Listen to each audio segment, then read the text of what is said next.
Eh bien bonjour, nous allons faire aujourd'hui une rapide introduction à ce que l'on nomme la programmation orientée objet ou plus simplement POO. Jusqu'à maintenant, en programmation classique, on travaillait à deux niveaux.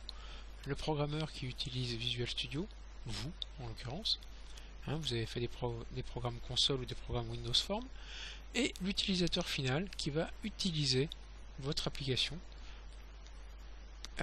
qui a été faite avec Visual Studio.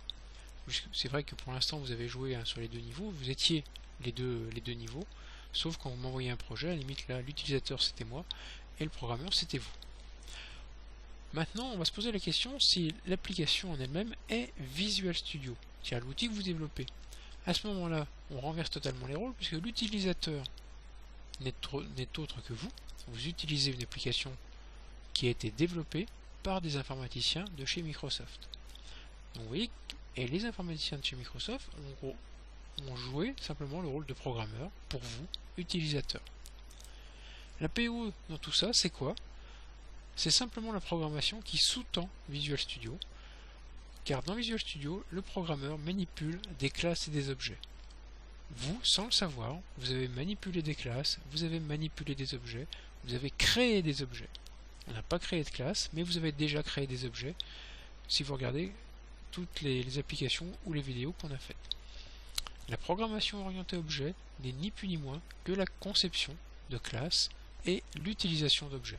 Donc c'est vrai que par abus de langage, on verra dans la vidéo suivante, quand on va présenter un peu le vocabulaire, qu'on a tendance très souvent à parler d'objets, alors qu'il est quand même plus précis de parler de classes et d'objets.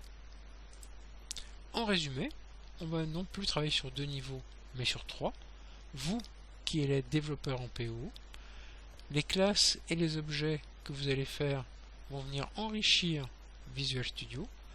Vous allez être à ce moment-là programmeur de ce Visual Studio, programmeur utilisant ce Visual Studio enrichi.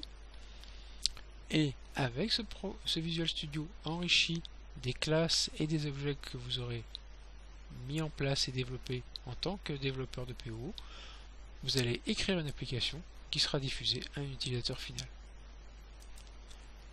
Un exemple tout simple pour terminer cette première vidéo de présentation et avant de passer au vocabulaire, le textbox que vous connaissez tous. Le textbox que vous avez dans la boîte à outils n'est ni plus ni moins qu'une classe. C'est un modèle unique qui a été développé par Microsoft avec un ensemble de comportements et de propriétés prédéfinis et immuables. On peut modifier les valeurs, mais on ne peut pas modifier le comportement de ces valeurs. Et on peut modifier le contenu, mais pas le contenant, si vous voulez. Donc ça, c'est une classe. Et quand vous avez fait un glisser-déplacer de ça sur votre interface Windows Form, ici dans mon exemple par 3 fois, ici vous avez 3 individualités qui ont été générées à partir de la classe Textbox. Ils auront tous une programmation spécifique, d'où le Textbox 1, Textbox 2 et Textbox 3 générés automatiquement par l'interface. Ils auront chacun une vie propre. Ce que l'on a là, c'est 3 objets créés à partir de la même classe Textbox. Donc voilà, vous voyez là c'est un peu surprenant, on va commencer à voir totalement différemment ce que l'on a fait jusqu'à maintenant. Et ce que je vous propose, c'est de se retrouver dans une prochaine vidéo pour parler un peu du vocabulaire de la programmation orientée objet. Merci.